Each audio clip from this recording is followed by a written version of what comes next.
Hi friends, நம்ம விஜய் மல்லி ஸ்டோரியில் மல்லி வந்து தன்னை கூட பாராமல் வந்துட்டு பார்த்திங்கன்னா அவங்க ஹஸ்பண்ட் நல்லா இருக்கணும்னு நினச்சிட்டு இருக்காங்க. ஸோ அது வந்து வெற்றிகரமாக அது நடந்து முடியுமா முடியாதா அப்படின்னு நல்லா தெரியல. ஆனால் ஒரே ஒரு வார்த்தை வந்து சொல்கிறாங்க. ஆனால் அது ரொம்பவே உருக்கமாக இருக்குது நம்ம கேட்குறவங்களுக்கு அப்படின்னே சொல்லலாம்.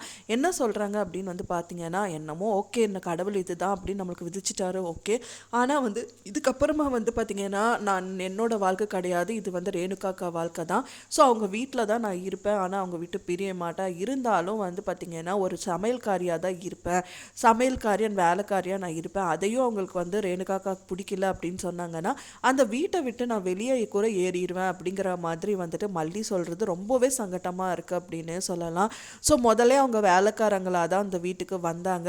ஆனால் எந்த சீரியலில் இருந்தாலும் வேலைக்காரங்களாக வந்தவங்க வந்து வில்லியாக வந்து இருந்து அண்ட் தென் வந்து அங்கே இருக்கிற ஓனரை கல்யாணம் பண்ணிப்பாங்க. அது எத்தனையோ நம்ம பார்த்துட்டோம். பட் ஆனால் வந்து இந்த சீரியலில் வந்துட்டு வேலைக்காரியாக வந்த மல்லி வந்து எல்லாரோட வியூவர்ஸ்லையும் இடம் பிடிச்சிட்டாங்க அப்படின்னே சொல்லலாம். அவங்க வந்து கெத்தாக வரலை, ஆனால் வந்து பார்த்திங்கன்னா ஒரு வேலைக்காரியாக இருந்தாலும் ரொம்ப பணிவோடு தான் நடந்துக்கிறாங்க. அவங்களோட வேலையை வந்து பர்ஃபெக்டாக பண்ணுறாங்க. மெயினாக வெண்பாக்காக தான் வந்தாங்க. ஒரு அம்மாவாக நடித்து அவங்க கிட்டேருந்து விலகணும்னு நினச்சி கூட அவங்களால விலக முடியாமல் தவிச்சதெல்லாம் நம்மளுக்கு நல்லாவே தெரியும். ஸோ அதனால வந்துட்டு எல்லாருமே மல்லியை வந்து ஏற்றுக்கிறாங்க. என்னதான் அவங்க ரியலமாக வந்தால் கூட யாருனாலையும் வந்து பார்த்திங்கன்னா ரேணுகாவை ஏற்றுக்கவே முடியல. இது அதுக்கு மெயின் காரணம் வந்து மல்லியோட நடத்துது. அவ்வளோ அழகாக வந்துட்டு அவங்க பாசமாக நடந்திருக்காங்க. விஜய்க்கு கூட வந்து பார்த்திங்க அப்படின்னா ஒரு நல்ல ஃப்ரெண்டாக இருந்தாங்க. அதுக்கப்புறம் வந்து பார்த்திங்கன்னா அவங்க மனசு மாறி அவங்க லவ் பண்ண ஆரம்பித்தாங்க.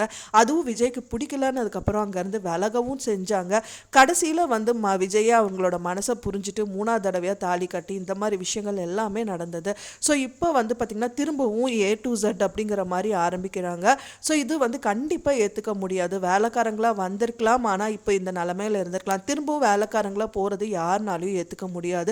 ஸோ நீங்கள் என்ன நினைக்கிறீங்க அப்படின்னு சொல்லிட்டு உங்களோட கருத்துக்களை மறக்காமல் எனக்கு கமெண்ட்டில் ஷேர் பண்ணுங்கள். நான் சொன்ன இந்த தகவல் உங்களுக்கு பிடிச்சிருந்தா ஃப்ரெண்ட்ஸ் மறக்காமல் லைக் பண்ணுங்கள், ஷேர் பண்ணுங்கள், கமெண்ட் பண்ணுங்கள், சப்ஸ்கிரைப் பண்ணுங்கள்.